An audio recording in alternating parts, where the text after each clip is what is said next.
You're listening to the Slow Ride Podcast.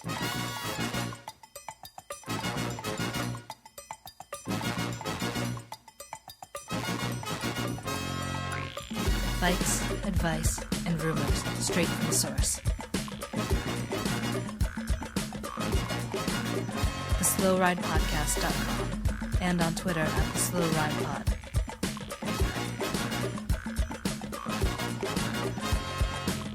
Enjoy the ride. Hello and welcome to the 67th episode of the Slow Ride Podcast. This is Tim the Butterfly Hayes in Orlando, Florida. You're not allowed to do that either. I'm gonna have to lay down a lot of rules today. You're not allowed to say butterfly. But it's and your the name, best. Same sentence. Okay. Sorry. I'm Matt. I'm the enforcer. Matt, the enforcer. Allen, coming at you from Minneapolis. I got a hedgehog on my head.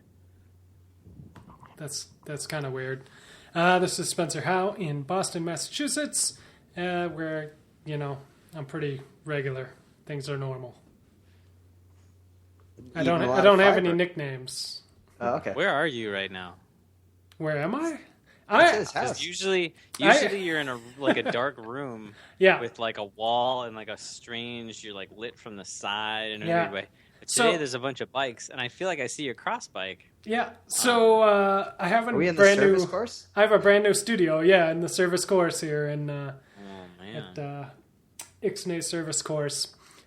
Previously, the previous 66 episodes of the Slow Ride Podcast, I've done laying down in bed with the soft bedside lamp on and everything, really taking a chillaxing sort of attitude towards the podcast. And so now I'm actually legit. I've got a desk and a chair. And we're here to bring professional-ism to podcasting because we've been in the game now for 67 episodes, over a year, and we're finally now. A desk in a garage is like that's. I'm in my second bedroom, Sure. not in a garage. He's in a second bedroom. They don't have garages. Well, there are Sort of looks like a over garage. probably 14 From the angle bikes I've got. hanging on the wall here. So lots of cool things. Of course, everyone wants to talk about the Tour de France.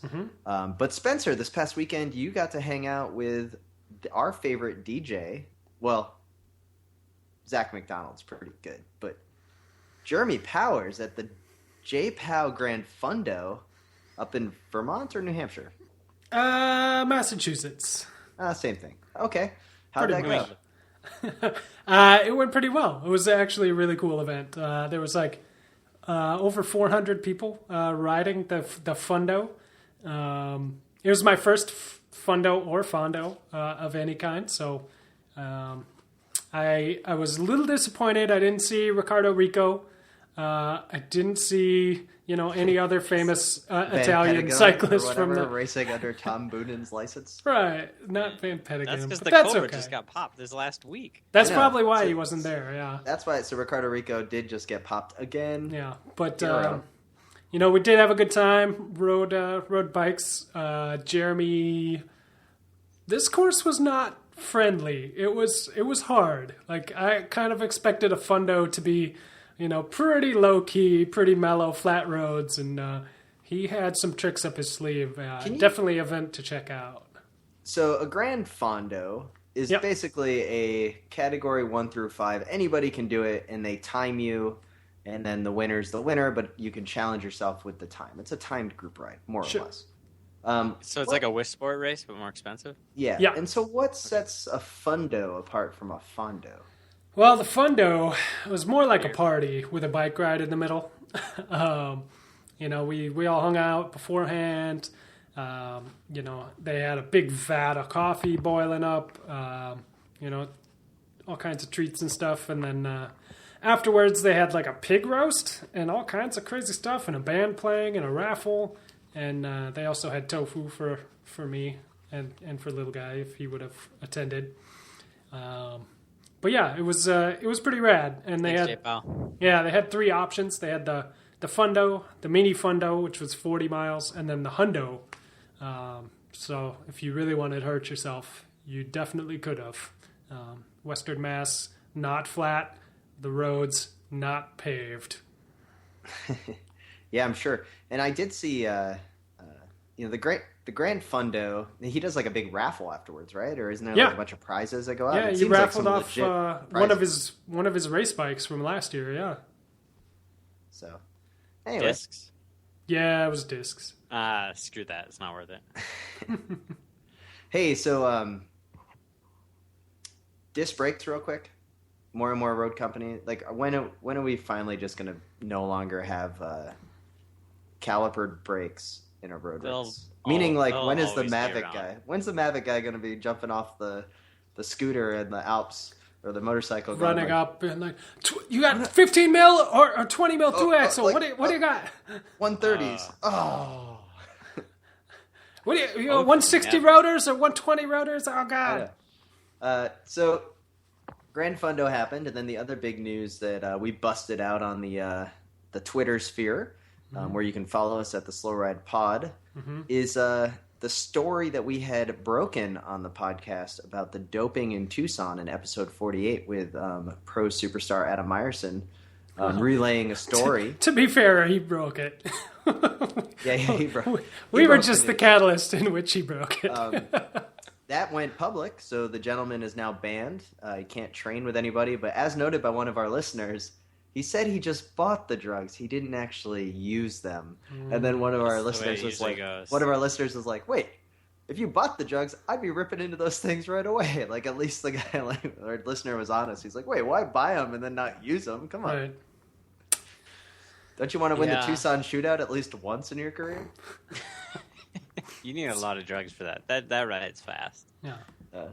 So that went off, and then obviously the rest was pretty much dominated by the tour. We did have the little Rico glimmer. There's just a little bit of Rico.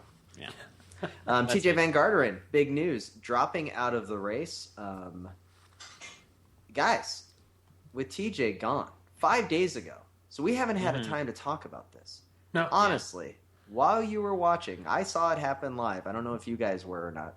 I didn't get to watch it. Okay, when you I was heard sad about though it, to just hear. Were you sad? I was sad. I was starting to at least be excited. You know, we get the attention that an American brings, even though I was annoyed at TJ, especially that he said it wasn't his job to attack. He did seal his thing as the most boring rider. Even Bachma Lema said he would attack. He never did it. He didn't have the legs to do it, and you knew he wasn't going to do it. But at least people interviewed him. He was like, "Yeah, I'm going to try to attack. I'm going to try to put some time into Haysink and Matthias Frank and stuff." Yeah. TJ's just like, "No, I would never attack. Why would I attack? That's scary." I will say this. I genuinely felt bad for TJ, like the crying afterwards, and he talked about like how he couldn't look his teammates in the eye. Yeah. But you felt sorry the plan because did he was on work. your velogames team. The plan did work. That I put him on the velogames team, and then like tragedy strikes. So it's pretty much confirmed at this point that I am the world's worst human being. The Super I Rookie actually curse. felt bad for TJ. I wanted TJ to do well. The curse lives on. It has nothing to do with the velogames, but you know. But the story is, little guy, he was dropped out to train for your arm wrestling match at World. Yeah, that's what he's doing for sure. Yeah, that's for sure. Doing some curls. He's gonna with Kwiatkowski for Tour Poland. Mm-hmm. Yep. So TJ drops out. That was a sad day. And then obviously we'll get to the winners, but what was your favorite event of the entire tour, or maybe just this last week, Spencer? My favorite event of the tour, man. Or like favorite thing watching, like maybe there was something that stuck out to you. There was a lot that stuck out, there was a lot of highlights. I mean, once that GC kind of goes out of everyone's mind, it makes the tour kind of interesting in a weird sort of way, even though you already know who's going to win kind of thing. But guys start attacking descents. Guys start attacking for stage wins. You get the breakaways like the Bardets of the world, getting into every move and, chipping away a few minutes here and there and moving into the top 10. And, that's always cool to see. I mean, I think the overall... Him and Hollande. Yeah. Both of them. Yeah. Yeah. There was a lot. A little bit of a French resurgence. I mean, in typical French fashion, they didn't really win too much or do too terribly well in the GC. I mean, Bardet got a good stage for sure. You got like a 2. They have 9th and 10th place. He got 9th in GC. Yeah, that's all right. But he got 6th last year. So he did. Pinot, though. There's not one thing that kind of sticks out to you, like the Pinot win on Alpe d'Huez or something. No. Well, Pinot got 16th place. That's pretty great. That sticks out. Yeah, that was pointed out to us. Yeah. I mean, I think my favorite thing of the tour was probably the race to the descents was actually pretty cool. Like how everybody was. That's where they were trying to drop everybody, not on the climbs. That's where everyone was. Everyone was like, "Oh, Pinot, go ahead, go." And he did fine. He did just fine. Like everybody made lots of jokes, but he did pretty good. He did better than any of us would. How about for you, little guy? Like anything that stuck out in kind of this last week or the whole tour as a whole? I'm kind of with Spencer in that it was nice that all these GC guys that were out of it, even guys like Nibbles, who finished 4th, they were out of it, but they got in the moves, they went solo, they got stage wins. Like it made people race a little more adventure, a little more aggressive, and that was the coolest thing. Because a lot of those guys could have just pulled up stakes and gave up. But even Pinot, who seems to be like the most like swinging, emotional rider out there, dug deep, got a stage win. Bardet got a stage win. Pierre Roland came close a few times. It was nice to see all these big names going in the move when they'd messed up their GC chances, and that was exciting. Some of those moves had like more previous top 10 riders in it than like the yellow jersey group did. Yeah, absolutely. It was crazy to like look at the move and you'd be like, any other year, none of those guys would be allowed up the road at all. No, true.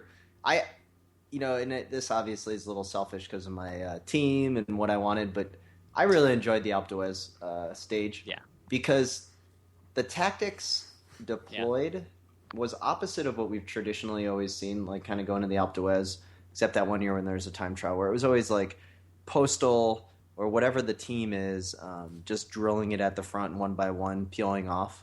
I felt that at this time there was finally just a lot of attacks going, and you had Movistar play it perfectly because they had Winner and Acosta in the break, and then Valverde went, and then Quintana went to go with them, and then Froome and was forced to respond. He had his teammates. I really enjoyed just the Alpe d'Huez because Quintana really had to leave it out there the whole time, and it was just a lot of fun. That was nice. It was good teamwork, and same with FDJ. I mean, they had what's his name, Spencer? You remember his nickname, Genez or whatever? What's his nickname? The Butterfly. What? No, it's not the Butterfly. I don't even know the guy who was solo for most of the day for FDJ. He finished 10th in the Giro. You've previously told me his nickname, and now you don't know it. Good work. I don't know who you're even talking about. It's the French guy from FDJ. And anyways, that's all of them. Jesus, FDJ you can't put me on blast like that by be like, the guy with the brown hair that rides a bike. It's French. Oh yeah, I'm narrowing it down here. He's on FDJ. He finished 10th in the Giro. His last name starts with a G. He was solo the entire day at Alpe d'Huez until 5K from the summit. I didn't watch the stage. I was doing the Grand Fundo that day. So. Anyway, it was great teamwork. He went all day. So remember that review we got? He did the work. Remember that review we got where someone said it was like listening at a coffee shop? This is where they interject with the name. There's a lot of people yelling. It's he's like I can't believe one of you hasn't Googled this already. Can someone just Google the name and then we can move on? Because let me say my piece. It was really awesome seeing Ryder Hesjedal covering those attacks for Canada for the Pride. But sorry, Ryder, it's been proven by our listenership that you're not Canadians, the Canadian favorite cyclist. You're not the most popular cyclist in Canada. In fact, that belongs to Sven Tuft, who is very close to winning the Lantern Rouge. Very close. How close? Very close. 10 minutes, close. I think. Pretty close. We don't have facts here. No, this is pretty close. It's close. Okay, cool. Yeah, I think. Speaking of Lantern Rouges, you want to talk about your velogames teams? We could get going to the velogames teams if you want. Why don't you guys? I mean, I beat you guys. Why don't you guys just want to pull it up there? But man, did we get smoked? We're all bad. Yeah, we all got destroyed. It's true. Yeah, we're not very good. Yeah, Timmy, of course, really worse than everyone. But that's all right. After a lot of smack talk from Tim and a lot of Alexander Geniez. There you go. What's his nickname though? That's what I want. I don't know.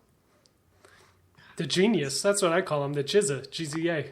Let's go. All right, so let's start talking about velogames. It was not a good day for the three hosts of the Slow Ride podcast. In fact, some would say it was quite embarrassing with our expert picks. Especially if neither of us took Chris Froome. And none of us took Chris Froome, which is a big mistake. But I totally see that. I could have predicted that. What's amazing to me is none of us picked Peter Sagan. Yeah, that is pretty amazing. We are kind of boneheads on that one, aren't we? Yeah, absolutely. We are kind of.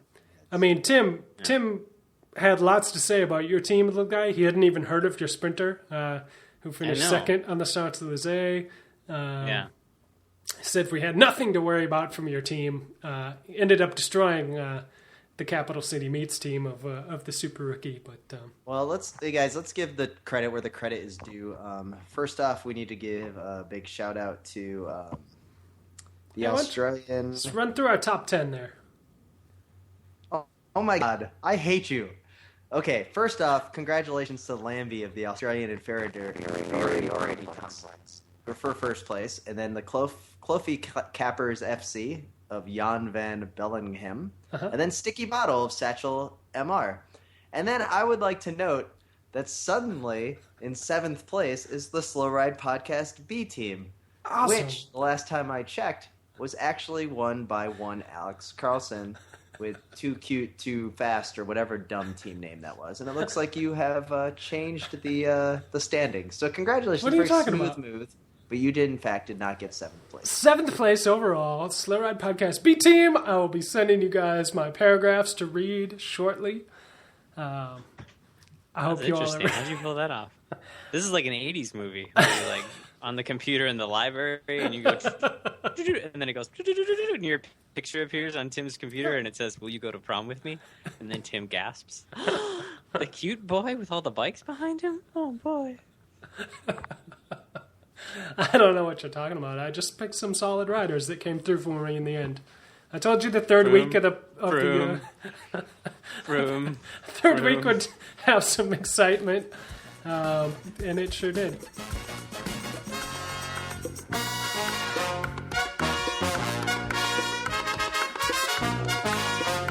Hey, this is Mo Bruno Roy, and you're listening to the Slow Ride Podcast.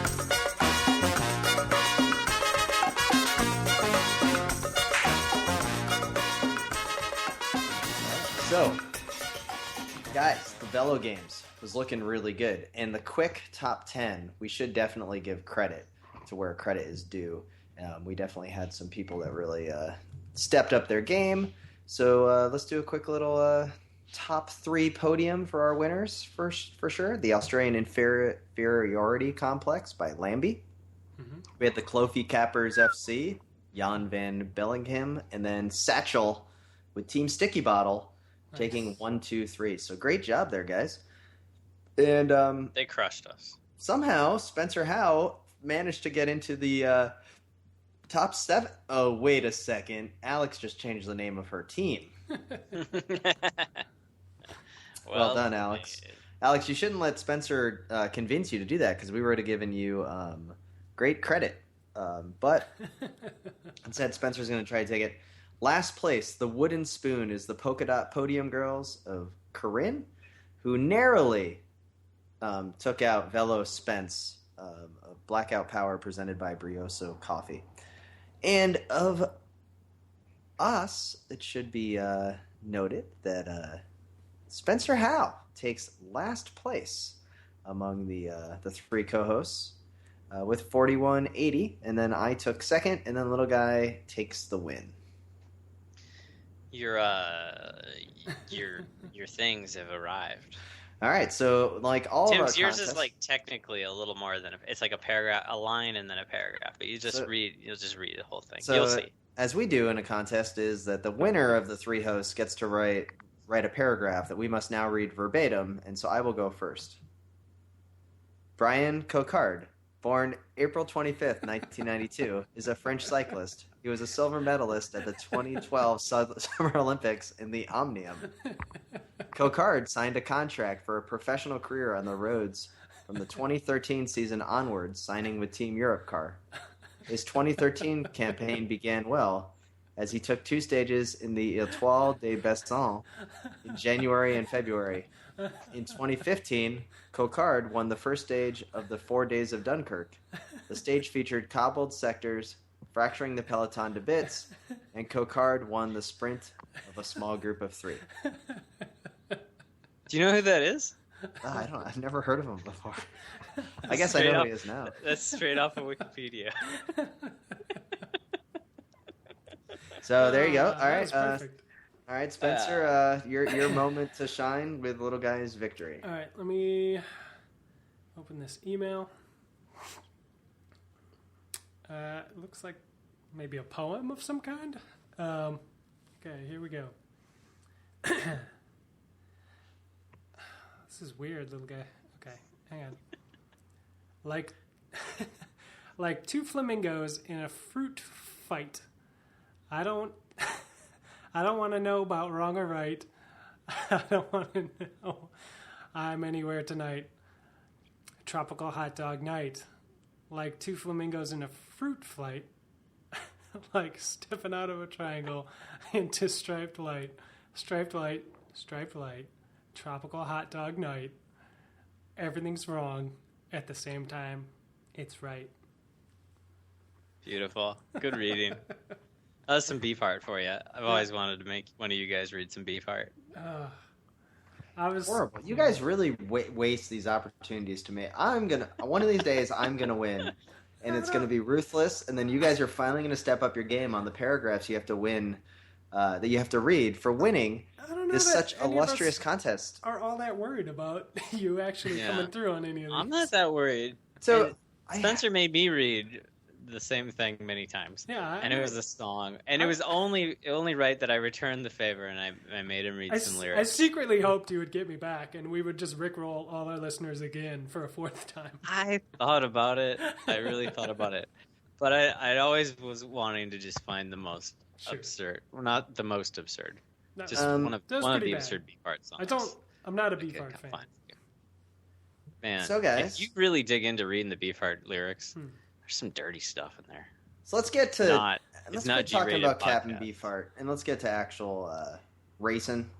On the Champs-Élysées, we had a crazy incident where a protester just decided to walk out into the middle of the field around a turn with a sheet on his person. Right. He wasn't even charged with anything. So the Tour de France is 3 weeks long, right? And we have so much to say about the very last stage that's supposed to be ceremonial. We had the protester walking out with 2K to go. Like, those guys are hauling ass at 2K to go, right? We got a car trying to break through the barriers, and the cops are shooting at them. We got all kinds of stuff going on. Did they ever find that person? It's chaos. Did you guys know, did they ever find the person they shot at? Well, yeah, there's 4 people in the car. 2 of them turned themselves in, and then 2 more have been since arrested. And I don't know what's going on with their charges, but I do know the protester in the road, like the guy that just walked out there, has since been released, and they're not going to charge him. They said he's got some major mental What was he protesting? I think it was like the end is near type stuff. Okay. And so I think that it's more that he's got kind of some mental... Yeah. Like he's been brought into observation. What's amazing is nobody in the field hit him. Like, there was a crash. Yeah. Maybe kind of a ricochet effect, but I think it was almost a K later, so I don't think it was in relation to that. Yeah. It was a while after. Everybody missed him. Did that guy get up? Because that guy was on the ground for a while from Trek Factory Racing. That was Stein de Volder, yeah. And he did get up, and he was okay. They tweeted out that he was okay. He looked bad. So did he finish? I believe so, yeah. Because he was like a bump on a lot. Like, he was in a lump. Yeah. And I was worried. I was like, oh, man, that's got to suck. Like, within sight, you don't even see it. And then, can we talk about the final stage with these special kits? And I didn't know Team Livestrong was out there. Oh, my gosh. Rafa? Seriously? You can do better. Oh, come on. I mean, the black and yellow. It's done. Definitely for the marketing, the aspect of like, oh, the whole team's got the yellow kits. But on it was now, so Livestrong. I don't understand why the UCI let them start the stage in those kits. You know what I mean? Like, don't they? Yeah, technically they're not supposed to, right? Shouldn't they get disqualified? Shouldn't Froome not have won the Tour or something? To the back of the finishing pack, and he finishes 30 minutes down. All the teams have those special kits. Like, all the teams have special kits for the final day if they're winning the yellow jersey. I know that don't. Movistar had ones all made up that I saw the remnants of, and I think that all of those different teams have that. And we've seen that traditionally. To me, it's just the design of the thing. Like I thought we'd seen Lance try to do it with Livestrong kits, and they told him he couldn't. No, because he was wearing a completely different color. I mean, they didn't win anything. That wasn't. Yeah, they didn't win anything. They were just. They're highlighting cancer. No, but they were trying to do like the whole different. Like, it wasn't even what the team looked like. It didn't have the team name on it, and it was all about the 28 million cancer survivors. Maybe what we're talking about here is about the team count. This is Team Sky. That all they did was take the blue and change it to yellow. Right. I mean, it's still practically the same kit, but to me, it was just the black and yellow color scheme has been so taken that it just seemed weird. Tainted like a Spanish steak? Yes. So All there right. was that, and then we've got the podium. That was the one tragedy, and the podium's the other tragedy. See, I know, I don't really. The podiums I didn't really watch bother it. Did me. someone bring a bucket? Did a bike come up there? No, there's no five? bikes. There's no Is bikes. the podium Spencer five was deep making a big deal because Chris Froome grabbed the inside hands of both Quintana and Valverde. I didn't know. He's holding hands with them in the picture that you tweeted. They had podium babies, which was way cooler than podium bikes. Did they all have their babies up there? Does Froome have a baby? Second and third, it's like Movistar has not been on a podium before. Second and third both had their outside arms up. It was pretty Cat 5. No, it wasn't. It looked okay. The problem is that Chris Froome was trying to like hold his hands up, so he's like, "Hey guys, hold this," and then they had babies in their hands. Like, come on, it wasn't that big of a deal. It wasn't like they had a bike. I think like, when you're on the Tour podium, if you're on the Tour de France podium, you get a pass. And there wasn't a bike, which is way better. And so there you go. That was a Pinarello podium sweep, huh? No, they're on Canyon now. Never mind. Canyons now. Yeah. Genius there. Yeah, those canyons just look like Pinarellos. Have you seen the forks? No, what do they look like? They're like straight. They don't have a weird S in there. All right, Teams Tour in review. Spencer, you have this on the agenda, and since you've already tried to badmouth the Movistar guys, let me just say they were the number one team in the Tour, and they have 3 top-notch dudes, Nairo, Valverde, and then Winner and Acosta put in one heck of an effort on the Alpe d'Huez. So go ahead, critique. I was going to say they had a pretty good Tour. Oh, okay. Second and third's not too bad. I don't know why you're being so hostile. Being hostile because you're making fun of their podium form. That's what we do on this show. So how about Mountain MTM Quebeca? I thought they had a great tour. It was a fantastic tour. They had a good tour. I think they're happy. Do you think they're happy? Probably, yeah. I thought their tour was fantastic. And Tyler Farrar brought it all home. What a great team captain. They wouldn't have been able to do it without Tyler. Do you guys digging Tyler's hair? Because I'm really digging the Tyler look now. I'm digging the top knot. He was in some of those post-race interviews. I really liked it. It was good. I'm digging Tyler Farrar's hair. How about you, Spencer? I didn't pay attention to his hair. Oh man! Does he have I think if we're bun? gonna, I hope he has a man bun. That's pretty. He's got a little high ponytail thing. Oh, that's close. Well, I think if we're gonna talk teams, we just had to say that, Europe car comes out the worst. The Europe Car's tour was the worst? It was pretty bad. It was like, for a lot of teams, it wouldn't be that bad. They got in a lot of moves. They got a guy in the top 10, but they needed a stage win to save that team. If Pierre Roland had won a stage, that stage he came second to Bardet, if he had won that stage, that team would have got a sponsor. They would have got a French sponsor. They would have continued on.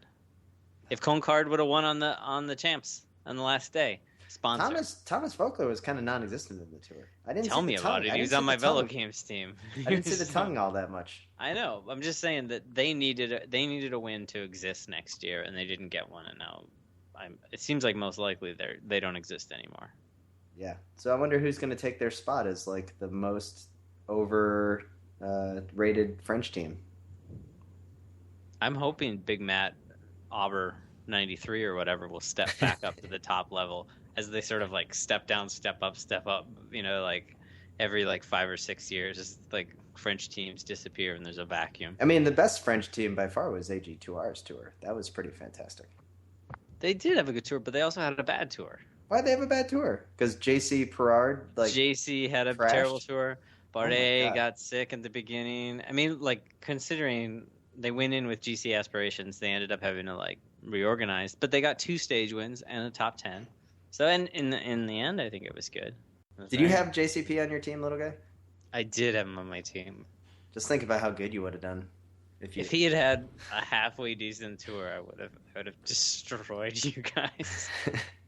It wouldn't have even been in the same ballpark, but no, he had a tough one. And he said really sad things. He was like, he's never going back to the tour again. He's going to do the Giro, and then he sounds like he's going to retire.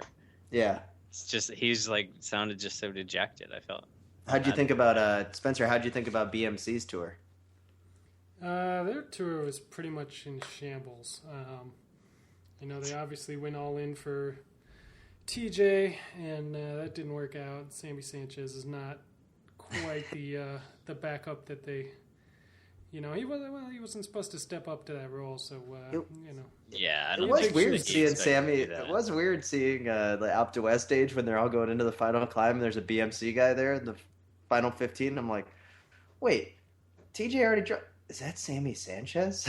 I forgot about him. He was hanging around pretty well. I mean, he was riding good support for TJ. It's nice that they offered him a contract rather than doing that, drawing out the contract until like 2 months into the season shit like they did this year for Sammy. They at least were like, oh, look at that. You're the second best rider we have riding the tour right now. Maybe we should keep you around. I mean, honestly, I don't know. They didn't have a bad race. Yeah. They had an early good first week, and they got a Van Aermaet stage, and they might have got more if he hadn't had to leave to go have a baby.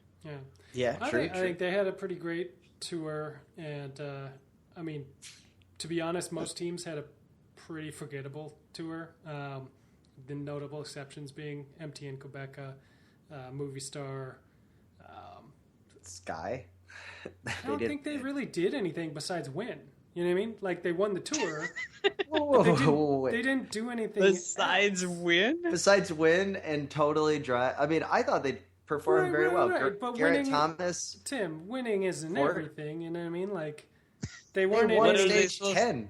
They dominated do? Remember that one stage where Quintana lost all his time that eventually cost him the tour?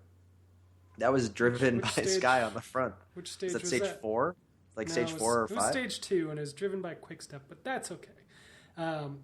They had kind of a forgettable tour other than Froome dominating, and it seemed like he could have done most of that by himself. I think... I disagree. I don't think he could have, man. He got a lot of help from Richie Porte and Port, especially on Alpe d'Huez. Come on, Walt Poles. You got to give Walt Poles some love for Alpe d'Huez. He pulled forever. Right. But that's not exciting. That doesn't mean the team did great.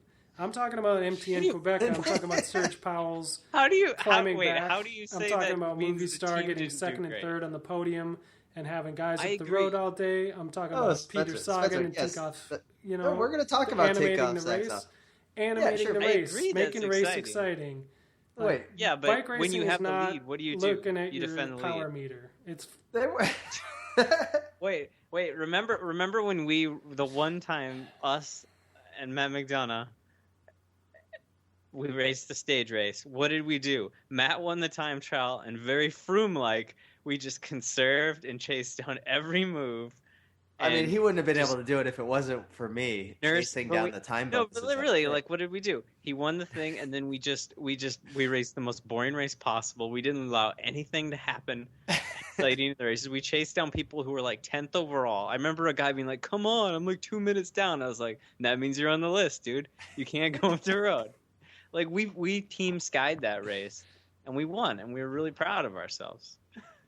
Yeah, and then you remember our Cat 4, Jake, alone in the Cat 4 field by himself, who also won the race? Did the same thing. Yeah, I know. He but won I'm the time saying, trial, and then he held it through the whole week. You know, we like to that's think still we did big something, but we may not have. I just can't believe that you're saying that Sky did not have that good of a tour. Like, wow, like you did a great job defending that in that impossible position to defend. Great, just fantastic.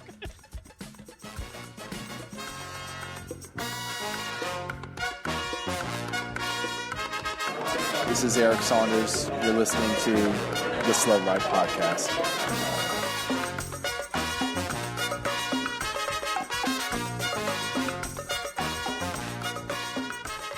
So we got some emails on the Slow Ride Podcast at gmail.com. Colin Rice, longtime listener, first-time writer, emails in to say, hey, is the green jersey solely intended for sprinters? Because people are all upset with Sagan winning the jersey without winning a stage.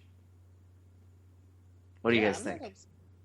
I don't think it should be for just sprinters, because it's way more interesting when Sagan's going in the break. And I mean, it's just more interesting with Sagan, and it'd be way less interesting if we were like debating it between Greipel and Christoph right now or something. Right. Or who's that guy in Europe car? Tim, can you remember the guy's name? Bryce Concord.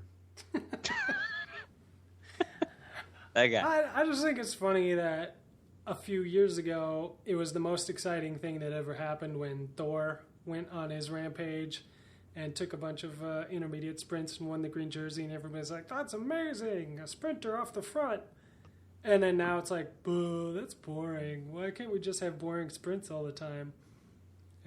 You know, how much the public attitude has shifted in just a couple years, you know? I think it's more exciting this way. It's kind of I agree. That Sagan couldn't win a stage, but I mean, he tried. He was the most consistent. Well, and that's who else had be. 6 second places or whatever it was. You could even say he didn't try to win a stage. Like that really doesn't matter. He wasn't. Maybe he was trying to win the green jersey. You know, like it's a different thing. So yeah. You think Tinkoff will give him a raise now? I bet Tinkoff will just of sit him down and be like, I will not fire you now. Did you see Sagan on the podium when he was doing like the machine gun, like with the trophy? No. Yeah. He's like to the crowd. It was kind of weird. That I is think weird. he tried to say it was imitating a champagne bottle spray afterwards, but it sure didn't look like that. He just mowed the audience down. Pretty much. And then Zach Johnson writes, hey, I'm wondering, this kind of isn't about the tour, this is just a more existential question. Says, hey, I'm wondering about what the three of you think about the unwritten rules of Strava. First of all, are there unwritten rules of Strava? If so, what are they? Secondly, can you comment on if uploading commutes to Strava? Is this allowed? Always? Never? Only if you're full aero? Thanks, guys. As someone that doesn't upload his commutes to Strava anymore, because I've seen the light, Spencer, do you want to take this one? I don't know if there's any unwritten rules to Strava aside from don't rework a mountain bike course to be straighter so you can go faster on Strava. That rule should probably be written, actually. Outside of that, I mean, I don't know. Is that a deal? Like, what do you mean by that? Yeah, that's a deal. That's definitely a thing that's happening up here is people kind of creating shortcuts, kind of runarounds around any sort of tricky corners and obstacles to make a straighter line. The theory is that it's to speed up the Strava times. Yeah. So you'll still have the same segment. So you'll be the leader. Yeah, it's close whatever, enough. The so worst you're not going around the rock garden, basically.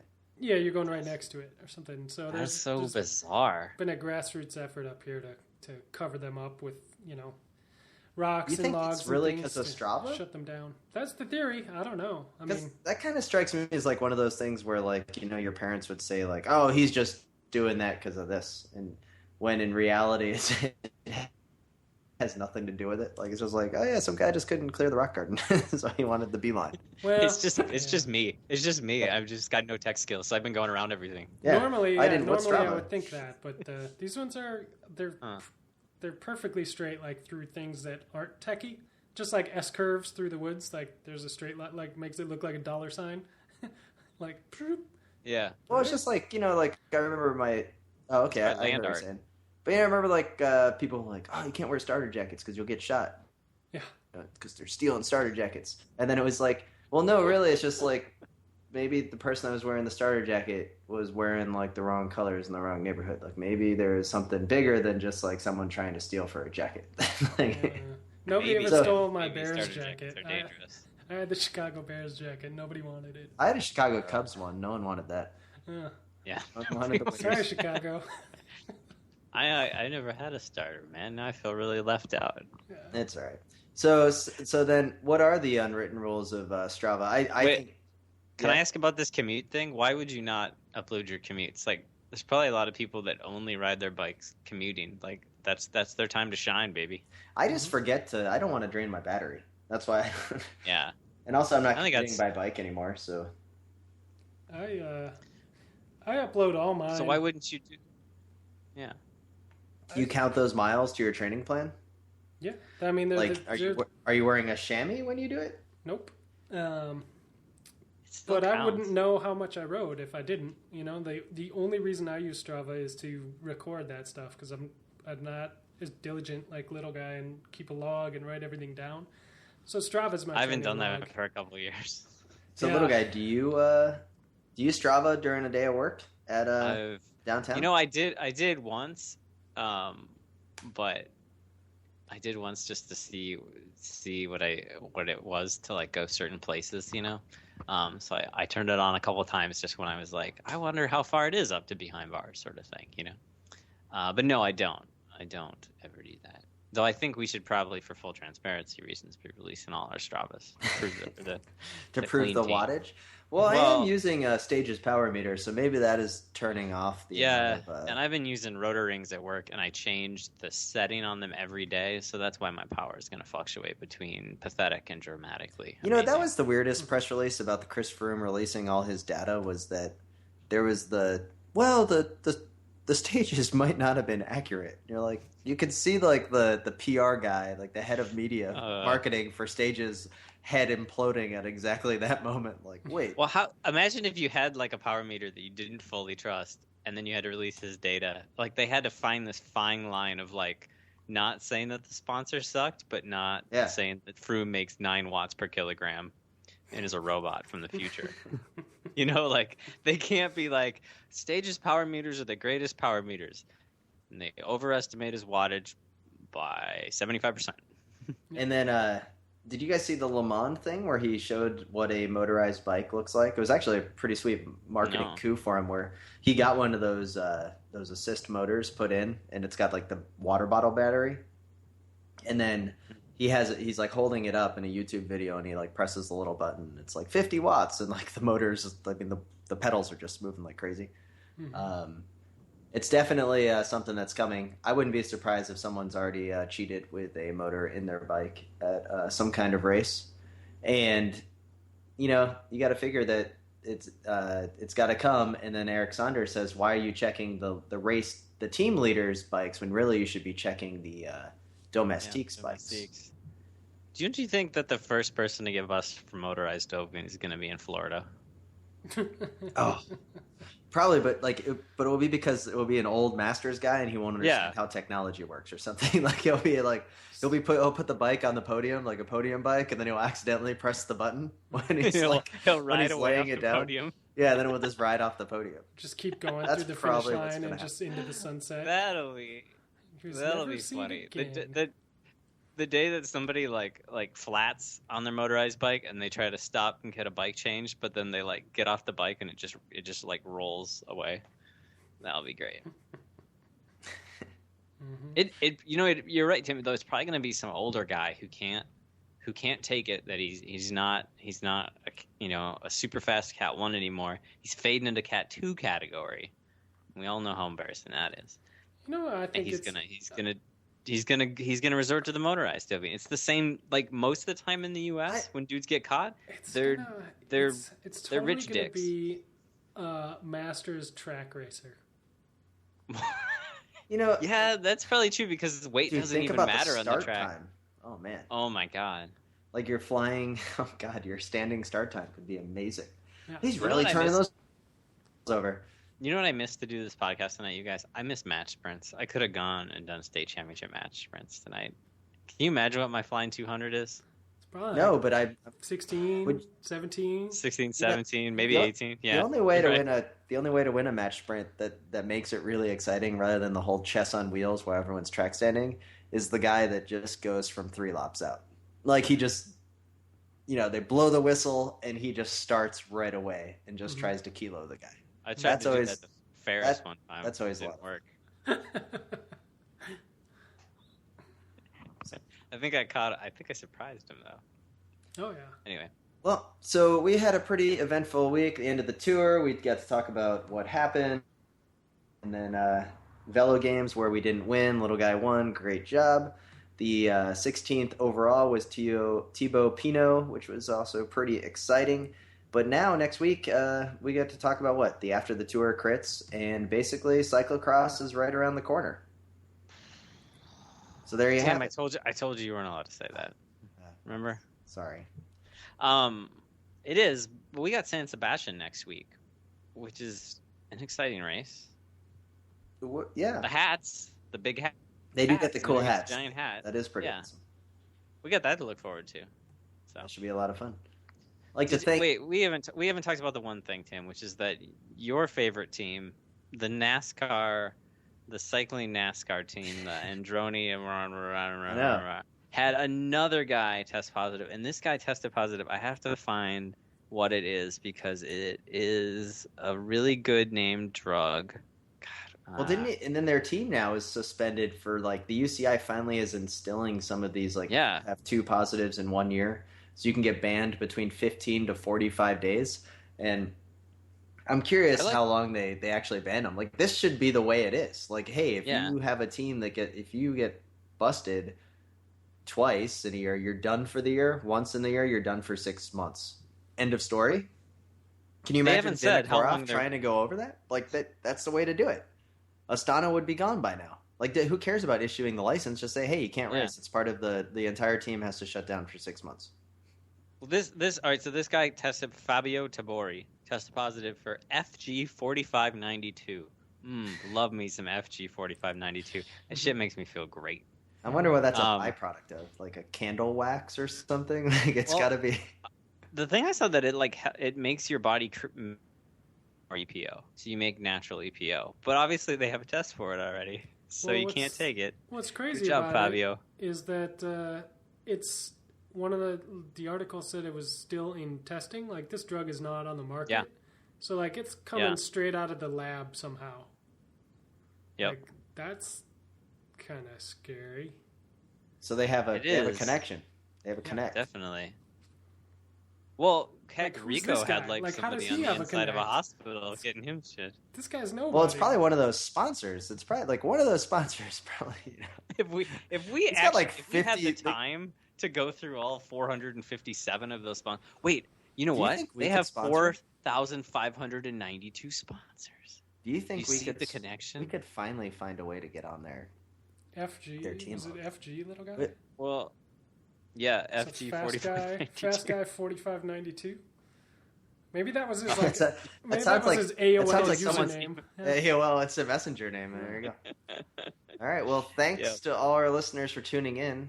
You make it fun for us, and we do appreciate it. Thanks, of course, to BK1 of Rhymesayers Entertainment for his track Tema Do Cannibal. That's our intro song.